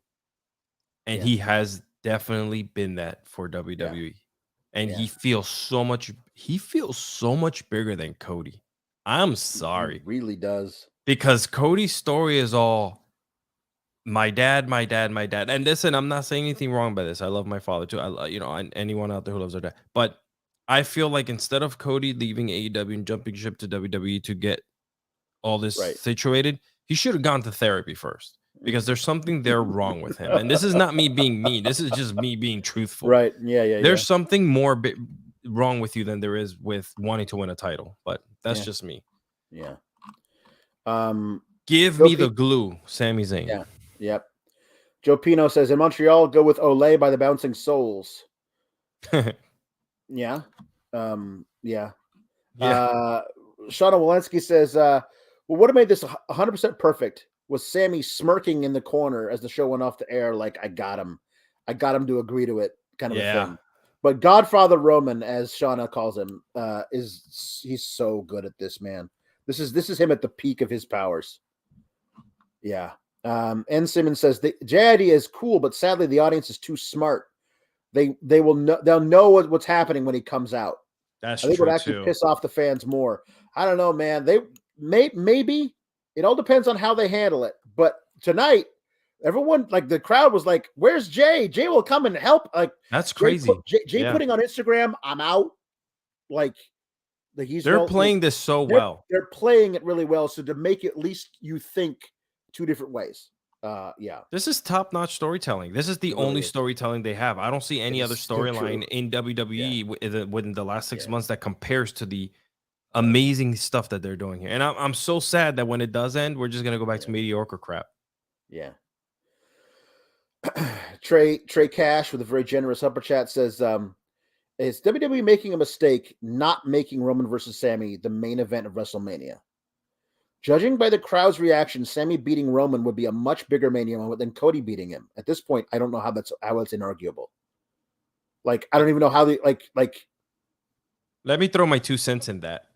I think that for the fans, I know they talk about the fans, and we're giving the fans what they want. Right. They only give the fans what they want as long as it makes money in their pockets. And that would be great for them. But it's not the money maker and the money in return of investment that they need to put into Cody. I'm sorry. When he mentioned the marketing, when he mentioned marketing, he already pulled the curtain back for you guys. Yeah. And he said it live on the air. He said, this is marketing. Get ready. Lots of toys. During the scrum, you know? Yeah. So. No, Cody Rhodes coming out dressed like Captain America, slaying the evil villain. There you go.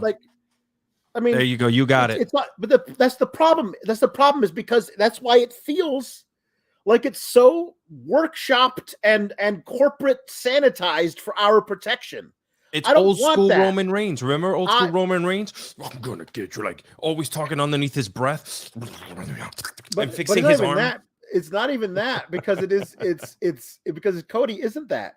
Cody is the perfectly sanitized. Like I'm going to go out there and I'm going to win this title for my dad. I'm going to win it for you. And I'm going to win it for America. Like, that's who this guy is. That's who this dude is. It just feels all fake to me. It does. It does. It feels forced. Yeah. And with Sami, it feels organic. We love Sami. We wanted this to happen for Sami. Same thing that happened to Roman. They were trying to push Roman for years. Yeah. And you just let him loose, let him go. And the crowd got behind him. Right. Right. Love everything you guys are doing. Keep putting in that work. Thank you, Trey. Appreciate it. Anwesh Mishra says, I feel it's better to let this WWE regime tell a story. If they feel Cody versus Roman could be a better storyline, then let them tell it. Sami has not been as a wrestler, and Jay deserves to dethrone Roman. Jay dethrowing Roman, I think you could tell that story, and that would be an even longer storyline build. And to me, if you would rank who I think has the better reason, the storyline to dethrone Roman, Jay and Sami is close, honestly, because you could easily put all that fire behind Jay and make him a number one contender again. They got that really long history, but Cody is way underneath. Like, I'm sorry, he was gone for months. You ran some vignettes. He came out at 30 and won the Royal Rumble. That doesn't make him a top contender in my book. It just doesn't. I wish. But it does make him. It does make him. What is it? Undeniable, unreliable. Undeniable. And it's working, Alex, because Oh no, you got the shirt. So this actually came in. You remember Pro Wrestling Tees? The company. They don't do the storefront anymore in Chicago, but I used to, every time I went to Chicago, I went in there, and they had what's called the botch boxes. So they put like 3 shirts in there for like $10. And I happened to get this one. There's nothing wrong with it. And I was like, oh, it looks cool. I'm gonna just take it. There you go. Yeah, sure. Here we go. Something about Kate's bangs looks off tonight, Chris. Yes, you're right. It does. It's true. It's true. I dyed them. Anthony Velasquez says Sami should have faced Roman at Mania. He's way too over. This is for someone who thinks Cody should be the one who beats Roman. Like, I like people who are like, listen, I think Cody should be Roman, but apparently the rest of the crowd disagrees with me. Like, I mean, like, I have a lot of respect for those takes. Like, it's tough. It's the adrenaline in your soul, bro. It is. Final Fantasy Theory says, could this be a Jinder type story where Jinder wins and no one sees it coming? Give the fast. Yes, it would be. No one would see it coming, and also, hopefully, it would be for good and not for bad, because no one saw it coming because they were like, wait a minute. Give the fans a massive shock moment that will be talked about for months, and it could be Roman's downfall because he lost to Sami. He goes postal. Well, if he lost Sami, he would go postal. Yeah. I've often I think there's very easy ways they could make it be for one of the two belts, and all it has to do is that when Sami gets to the contract signing, he doesn't even look at it. Oh, right? My God. He just signs it, and Paul grabs it and holds it afterwards. And Paul's like, "Do you honestly think that I would have my tribal chief sign away his right to both belts in a match versus you, Sami Zayn?" Like, honestly, all it would take would be a Paul Heyman promo, how he snuck that into the contract language and Sami signed, not realizing it was for only one of the two. Like, you could do that. I'm not saying it'd be great, but I mean, all it would take would be Paul Heyman doing one promo to at least give you the reasoning for it, whether or not it would actually go over with people. I don't know. I mean, they are mentioning a lot on television and on all their platforms that this is for the unified world championship. So I guess that's the official future for that belt. Same thing goes for the tag team belts. I believe that they're unifying them as well. So we're gonna see.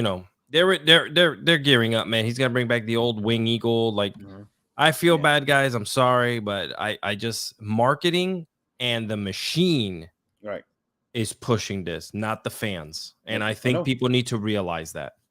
Yeah.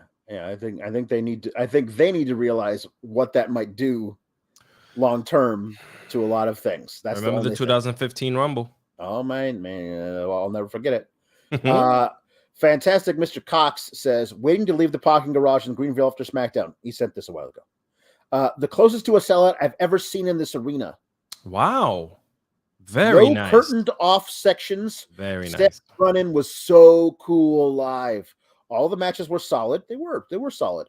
We had a great time. Thanks for all y'all do. Thank you, Mr. Cox. That's such a cool perspective to have from because really you see all these pictures from random SmackDowns or Raws and it's like, yikes. Yeah. But hey, Greenville, South Carolina coming out because they knew they were going to see Sami do something awesome.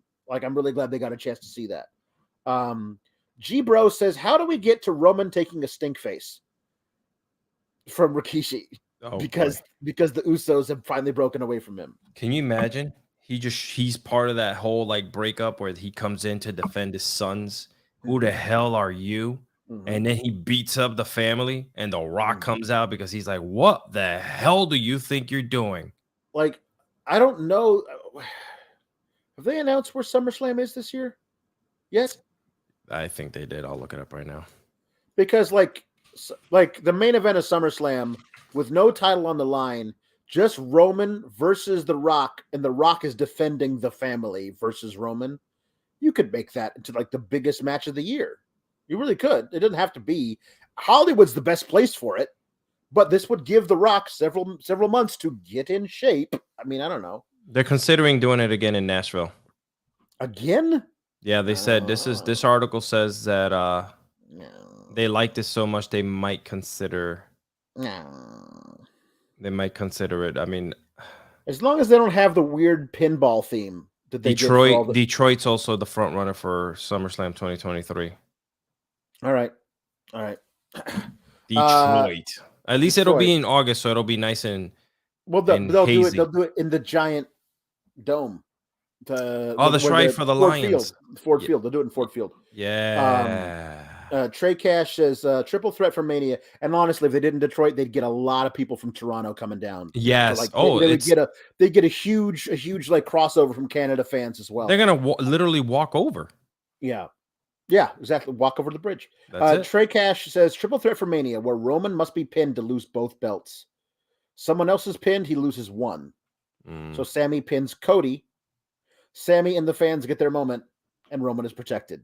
Cody gets respect for putting Sami over. Win-win for all, and split the titles. Listen, I've often said this.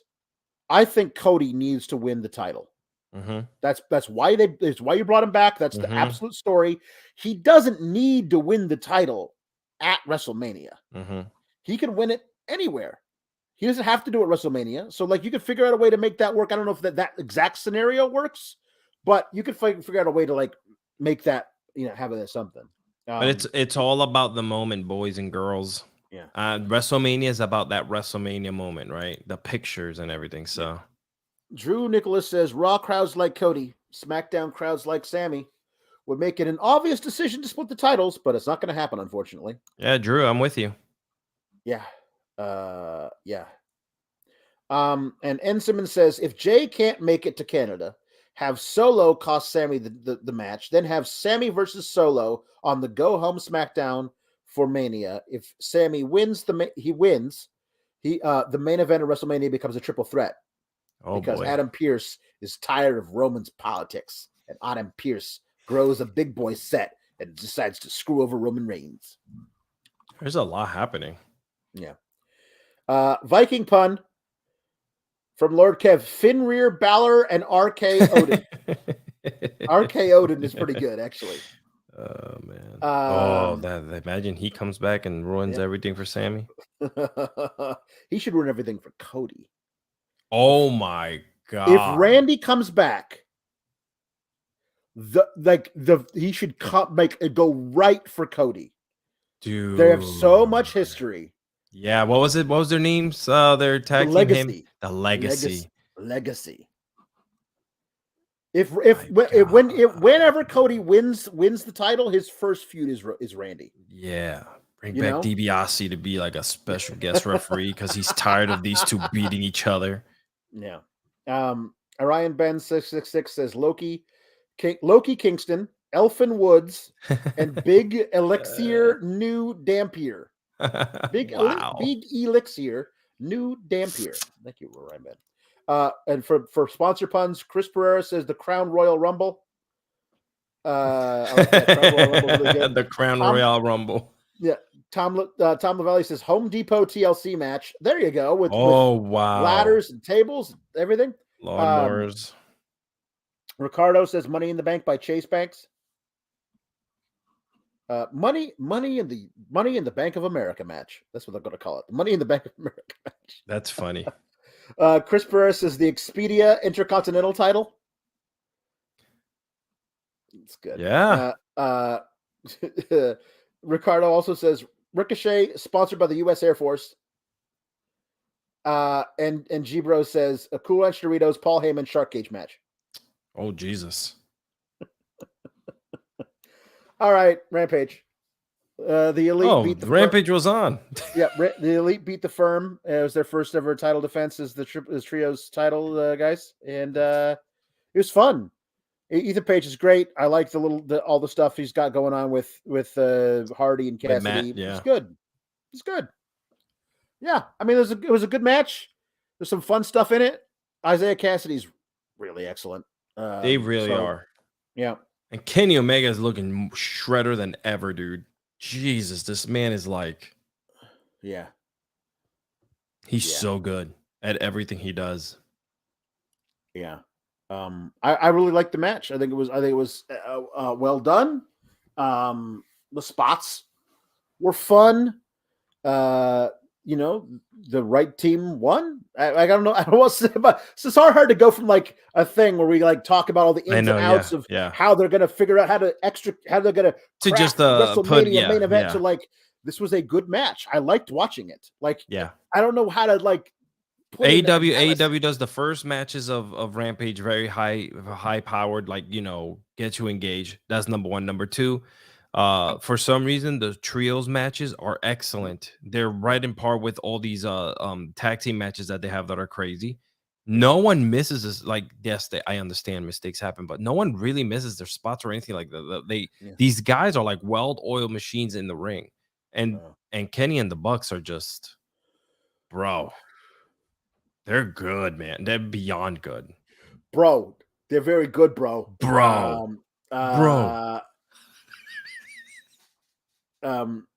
They interviewed Ricky Starks about the gauntlet he's going to have to run next week. Oh my god! I like that he made a joke about how he and Lexi Nair were twinsies because they wore the same shade of beige. I love Ricky Starks, man. Yeah, he's excellent at everything he does. He's very, very, very good, and I'm looking forward to seeing him. Win these matches. It'll be a lot of fun. Yeah, he's going to win these matches against. And he's going to get the match versus Jericho. And if Ricky wins, then there's no more feud and we can move Ricky on to something else. Yeah. But if Jericho wins to get his win back, even if he wins by cheating, I think this will have a blow-off match at Double or Nothing. I think Jericho feuds last forever. They do. They really do. It's long-term storytelling. They really do. And he keeps it fresh every match, every promo, every little nuance. He keeps not every, but at least they try to push it. But then there's the other side of the coin where we get these throwaway matches sometimes, or these senseless promos and matches they get put together for what reason. And AEW does it just as much as anyone else. Right. Yeah. As Luis points out, the gauntlet next week is in El Paso, Texas, so Y2J will win. Yes. Very Vince McMahon of him. Freddie used to say this all the time. Freddie said that if anyone goes into their hometown, they were losing. Yep. Crazy. Hey, you know what was crazy, but I really loved it? Danhausen, his promo with the best friends there. Yo, what a pickup with Danhausen. He's listen, everything he does is dumb as rocks, and I can't get enough of it. Like his just whole like, Jeff Jarrett, you hit me in the head with a Grammy, and this will not stand. It's a Golden Globe. What is this? What is a Golden Globe? It's the thing he hit you with. All right, well, whatever. You did not like it because I was decimating your giant. And you hit me in the head with a Golden Globe, and this will never happen again. Will it ever happen again? It's highly unlikely. That will never happen again. Like, It's incredible to me that this man has been floating around in the world of professional wrestling without having a national television camera in front of him, because he is so good, man. he's so good. And he doesn't like. Some people are a little like Dom are a little nervous on the mic, Yeah. right? The way they kind of talk. He is like, he completely inhabits this character in a way Yes. that he like it is lived in. Like, yeah, when he puts that makeup on, he's not anything else other than this character. I It's agree. so I good. agree, It's 100%. yeah. And even in person, Yeah. Danhausen one-on-one versus Satnam Singh, probably. Or Danhausen one-on-one versus Jeff Jarrett. Is what we're which getting Kate out of this. loves, by the way. Kate's Yeah. a Oh, yeah. big Yeah. double. If anyone's Yeah. on here, please tweet to Kate. We tell them that you understand her love for Double J, Jeff Jarrett, Yeah. Mhm. and more Jeff Jarrett on Rampage, please. Yeah. I mean, no, that would be bad. Don't do any more of that. But but if Danhausen makes the whole thing work, like there was also like do they have a faction name? Is it just like Double J's faction? Double J Lethal? Can we call him Double J Lethal? Is that We what you call can. him? We can. They don't Double have. J Lethal? I don't think they have like anything. Double Sanjay Lethal. Double J Sanjay Lethal Singh. I don't know. I don't know what you call him. But they had a little I don't know, rebuttal where they were talking trash about Paul Walter Hauser. Yes. And how they stole his thing, and that's it. Yeah. You know? That was all right. So here's the deal. I was against Swerve getting an entourage from this very beginning. I think other guys might have worked better, like established dudes that I think like I was like, oh well, that'll be a lot of fun. Hey, like if you, I'm not saying like they had to be these guys, but I'm like saying not specifically these guys, but I'm just saying guys who are like this, who I also love watching.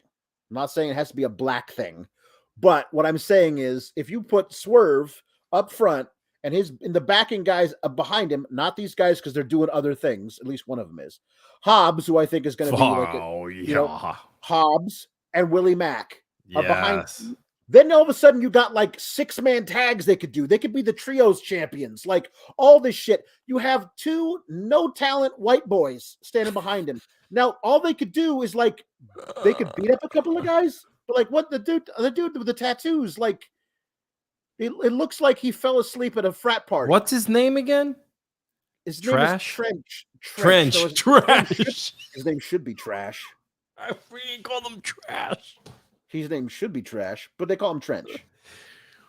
What is I don't know what they're doing with. I love Swerve, and I think he's having fun doing what he's doing. Yeah, and you know he's being him, and they're allowing him to be him because in the other company he was just going to be singing, dancing, rapping, and smiling.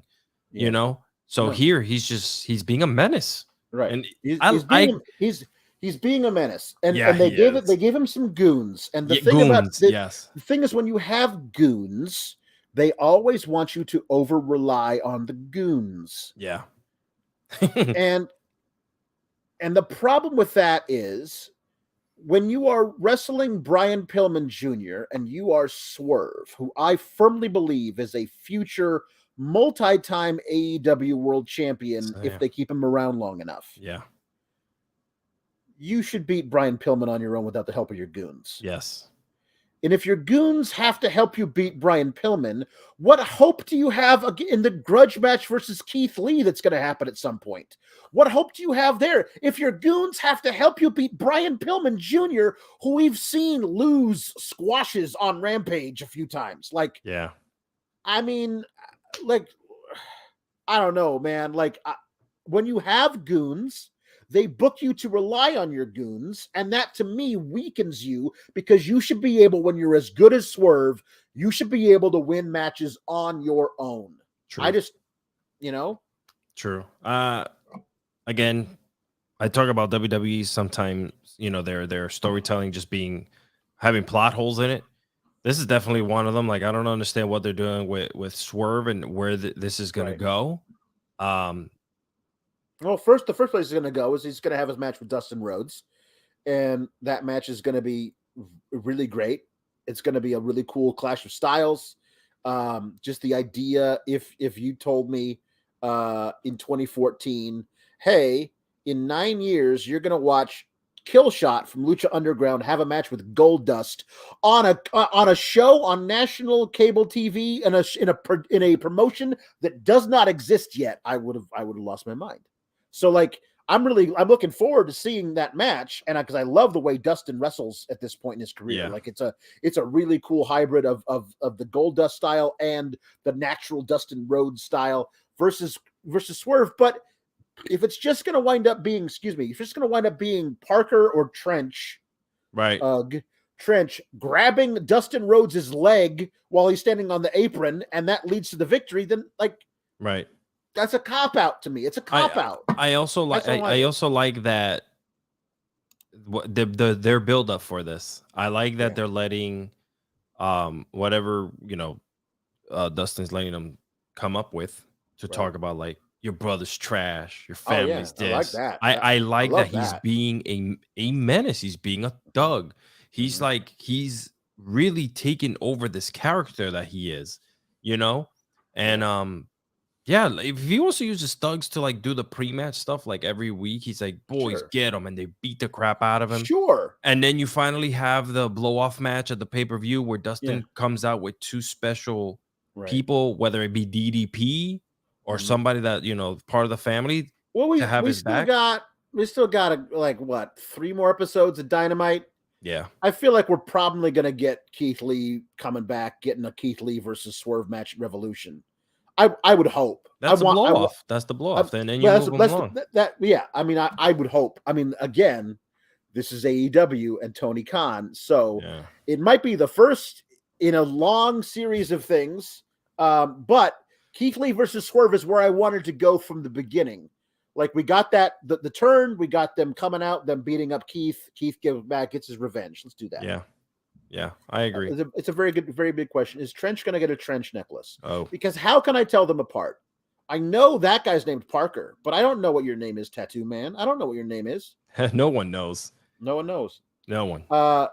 G-Bro says, acknowledge trash. I said that by mistake, and it's the funniest thing.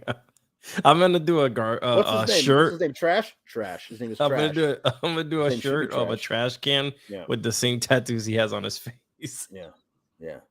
I mean, listen, Dynamite this week is in El Paso, Texas. Keith Lee is from North Texas, which is not El Paso, but still, it's from Texas. And maybe the pipe will be bigger if he came out this week. So maybe, I don't know. I mean, like, they're probably gonna wind up doing Dustin versus Swerve this week, this Dynamite in Texas. If Swerve beats Dustin and they're getting a little liberal with the beatdown afterwards, Keith Lee's music hits, that's a pretty big pop. I think it's a pretty big pop. Out comes Bearcat, baby. Yep. Hey, I like this thing. House of Black basically like saying, we know that House of Black never wanted Eddie. We just wanted everybody to see who Eddie really is, because that's what the House of Black does. We strip away all the artifice to show you the corrupted soul within.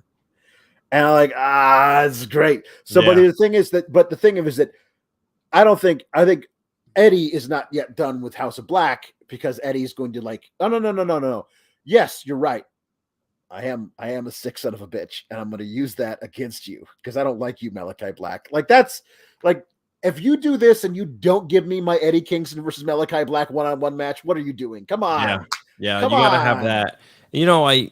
I truly miss Miro.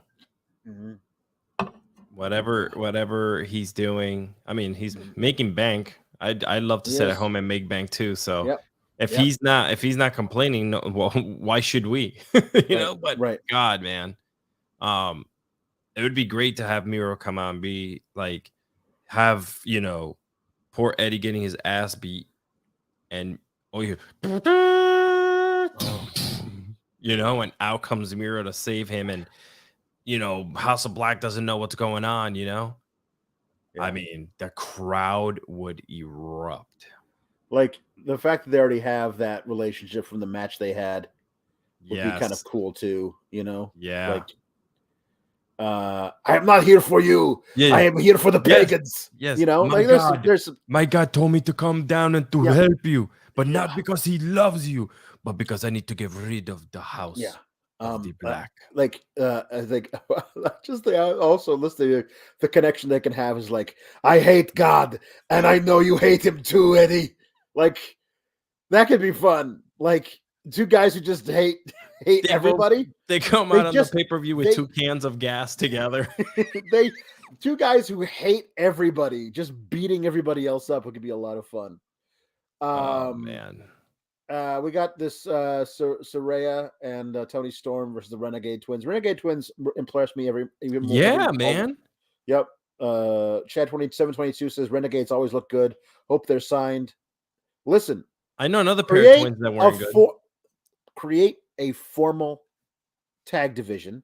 Sign the Renegade Twins to be part of that. Like, I think it's and I think they can be really, really good. Tony Storm rules this time of the Valley, and Robin was game for it tonight. Yep.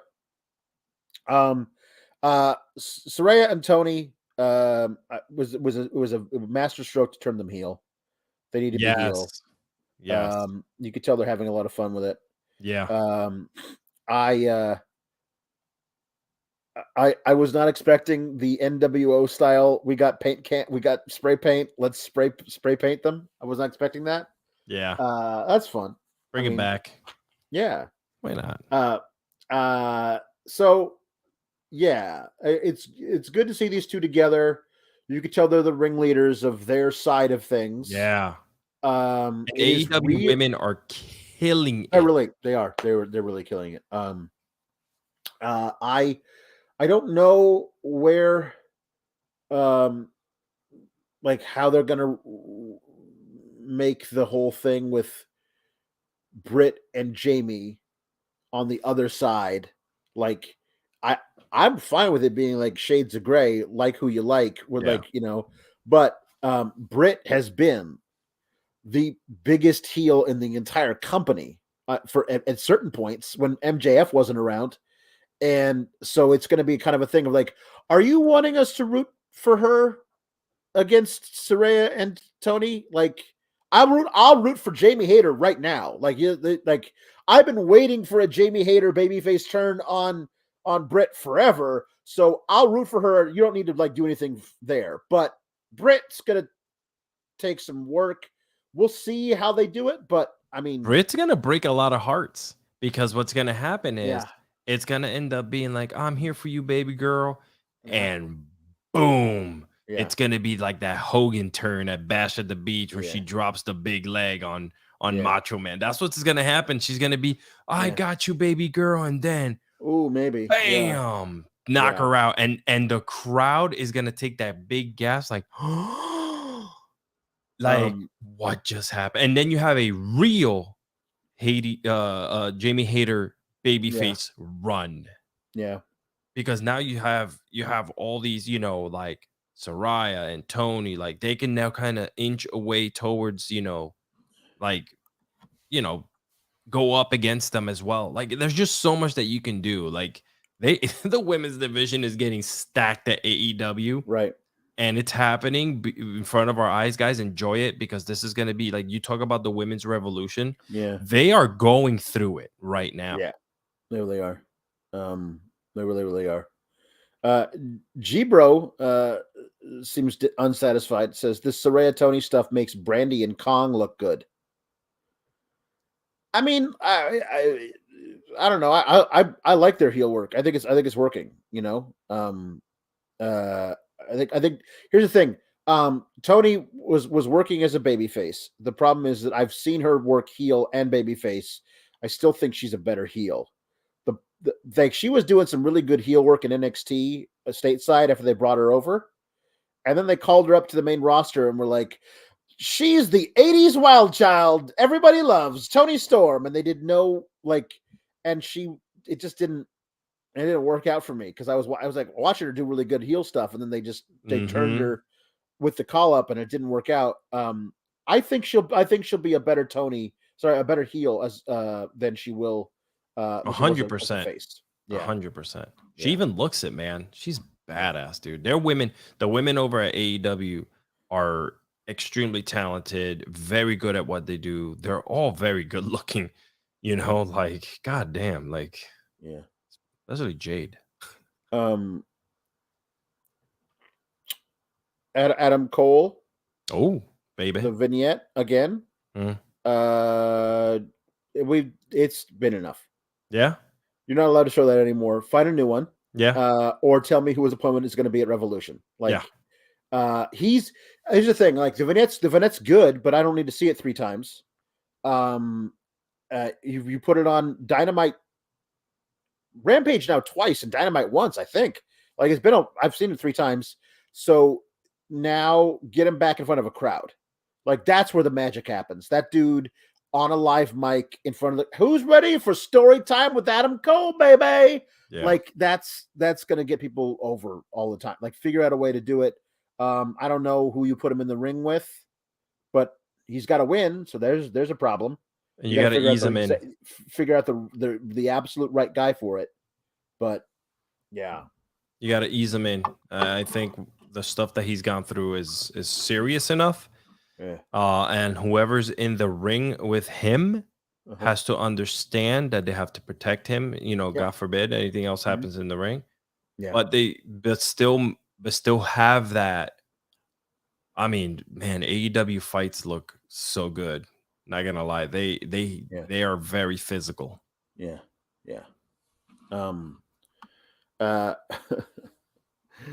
And we got Roosh versus Christopher Daniels. Roosh.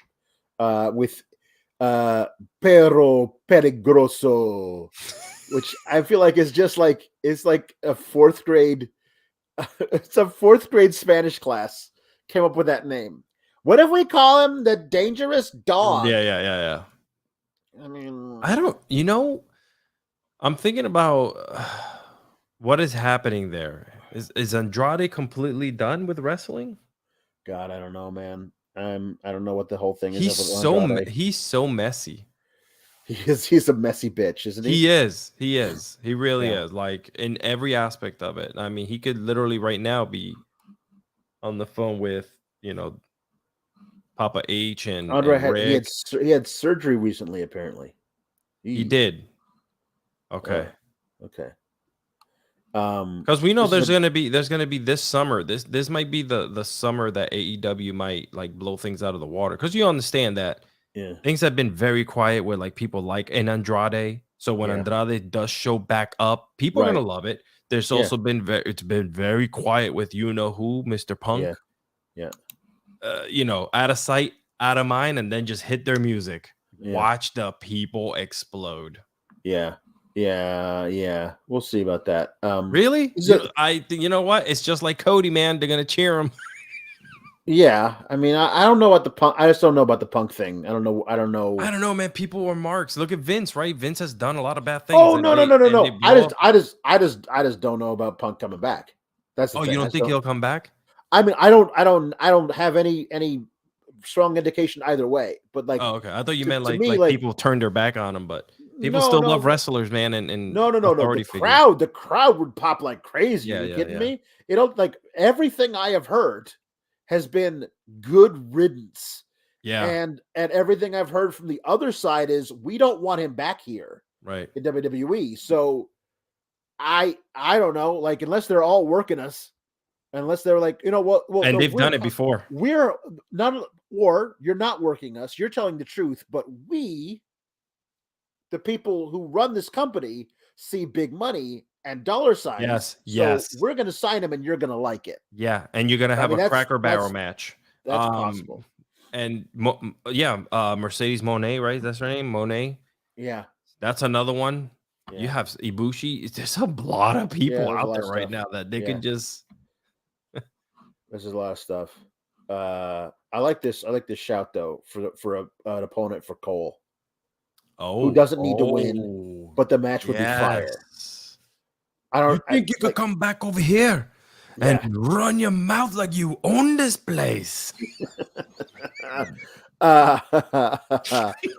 just like that. Just like He's gonna that. put on his blindfold. Yep. I'll fight you with my eyes tied behind my back. Jay White's a good one too. Oh my! Yeah. Revolution would be right? That's Revolution. That's what's coming up. Right. Yeah. If he comes out, dude, Yeah. I might as well just shut the TV off. Yep. King of the North says Roosh is everything y'all want Andrade and Santos Escobar to be. Oh, Just an incredible Rudo heel and Preston Vance with the ripped up masks. Well, the ripped up mask is a good gimmick. I think Preston Vance is the most generic, like, I won't say big man, I'll say above average man. Like, he's just generic. He looks like the silhouette. He's a missing wrestler. Yeah, he does. He looks like creator wrestler. Yeah. I mean, like, yeah. Well, I don't know. I mean, like, I could still be impressed by him at some point, but he just feels like he has a replacement level wrestler. Yeah, like, he's not bad. I'm like, oh God, get this guy off my TV. But like, I don't see anything like special. Also, don't forget, guys, I just wanted to mention this, with the large history that someone like a Cole has had with Ring of Honor. Don't forget about the Ring of Honor crew that could come in there and be like, hey, did you forget about us? What, you're too good for our company, for Ring of Honor? Don't forget where you came from. Like that could roll in there as well. Like, they got a lot of ways to go. They're good, man. Yeah, they know what they're doing. Roosh and Christopher Daniels was a lot of fun, but there was never any doubt. Right. What we're gonna do. Roosh is facing Brian next week. That'll be a lot of great. That'll be really great. I really love the relationship that they immediately found. That there's a really good spot for this to be for Roosh. Of, I'll take your money, pendejo. I love that. But if you get out of line, I'm taking your title too. And saying that all to MJF in Spanish and saying, hey, translate. He said we have a deal. That sounded like it was longer than we have a deal. So like, I love that, like, MJF being smart enough to know he's being played in Spanish, but also like Roosh not being his lackey, being like, no, the most important thing is that I want to be champion one day.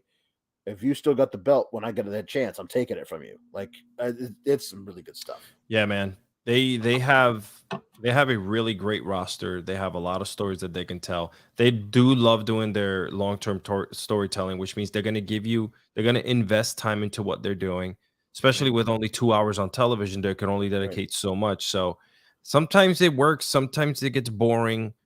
But God, for the most part, we've seen some incredible blow-off matches at the pay-per-views. Like the pay-per-views always end the feuds for, like they play it true to that old school feel. Usually, yeah. So this was fun. Christopher Daniels, it is crazy to me. He can still do the stuff that he can do. I know. At the time, he can go. At the age that he is, and also after having like his eye just murdered that one time. Remember that? Like Jesus. Like, that was yeah. So yeah, it was a good thing. I really do miss live interviews for it's time for the main event and not the video packages. I really wish the interviews, they got to bring those back. But especially because there was so many ones where they were fun, and they, like, if it was Cassidy or Danhausen, they'd play around with it. And but I also think that's what keeps it special. You get, when you finally get those little ones, they don't get overdone, because after a while you're like, okay, cool. Like, so you're right. I do miss it. I prefer him being, face to face, not face to face, but with everyone around them. But we'll see, man. Yeah. So we got a couple of we got a pun and a point being made. You guys are awesome. The not the pun, but an idea for a sponsor. Broken Wheelchair says Roman Reigns head of the table, brought to you by Uber Eats. And that was from Broken Wheelchair. And Weather Daddy says, you will have your corporate Cody and you will like it. That's exactly it. Yeah, Adrenaline in my soul. it does feel like that. It does feel like that. Yes, I believe a thyroid surgery for Maria Kanellis. So best wishes go out to her. Oh, wow. Okay. My Hope mom she's had all right. that. So yes, best wishes go out to her, and best wishes go out to Kate, who is probably being keel hauled by pirates as we speak. She's probably drinking Captain Morgan and throwing up off the side of the ship. Hopefully the port side. Yep. Tomorrow night is NXT Vengeance. If I am not severely sicker than I am right now, which is a possibility, Oof. it'll be me and Robert DeFelice talking about NXT Vengeance over there. Robert doesn't have Kate's bangs, but he does have the best smile in all of podcasting. Yeah. So come and hang out with us over there. It should be a lot of fun. It'll be tomorrow night on this channel talking about Vengeance. Alexis Cardoza, not Kate Elizabeth. Where can people find you and what have you been up to? Hey, you guys can find me on Instagram. Just search for Alexis Cardoza, and then from there you can trickle down and find me. I've been a lot on Twitter. Twitter has been revived for me in my life. I don't know why. Like, I just freaking love it so much. It's so much easier to hang out. But you can get me on there too at _ Alexis Cardoza, and let's hang out. Let's talk wrestling and whatever else is on your mind. I love doing this with you, man. I thoroughly enjoy your take on this profession. I love how serious you take it. I love how you understand the business, and also that sometimes literal thinking is a good thing, even though we're supposed to be in disbelief and entertained. I still want to feel like I'm watching something that makes sense. Yeah. The stuff that makes sense, I find, is the best stuff there is. Like, when you're allowed to actually turn your brain on and it's still good, that's when you know you're watching the best stuff. Turn me on via my brain. There you go. That's right. Anyway, thanks everybody. Follow me on the Twitter at Alex Sourgraps, over on YouTube, Alex Sourgraps as well, where I do some video game streaming over there. So yeah, we'll see you all. Hold on, wait. Sorry, this is really bad. This is not a good segue. This is a terrible segue. This is a terrible segue. But like, I don't know. Are your balls hairy? Let's be real. Big nasty pubes are gross. You want that tree to stand taller. Sometimes you got to do a little bit of landscaping. Sometimes you got to do a little bit of manscaping. With manscaped.com and that code FIFO, you're going to save 20% off your order and get free shipping. What a deal. And how about this? They've got a ton of deals on that site. They got a lot of bundles, a lot of packages to help out your package. But it's not just your package. It's your body. It's your hair. They got deodorant. They've got shampoo. They've got foot deodorant. They got ball toner. They got everything at manscaped.com. And when you use that code FIGHTFUL, get 20% off your order and free shipping. Just a plethora of different options. Maybe you want to try a little bit of everything. Maybe you just want to try one thing. Well, Manscaped and the code FIGHTFUL will get you there. Make that tree stand taller and trim it up a little bit with Manscaped. Thank you, Sean. That was amazing. I was trying. Are your balls hairy? I was trying to find a good thing that could be sponsored by, because that was our gag tonight. What's sponsored by Manscaped? And I was like, I'll just talk about the hairiest guy who was on the show tonight, and I forgot. So everybody go support Manscaped if your balls are hairy, or even if they're not. I mean, you know. Bye.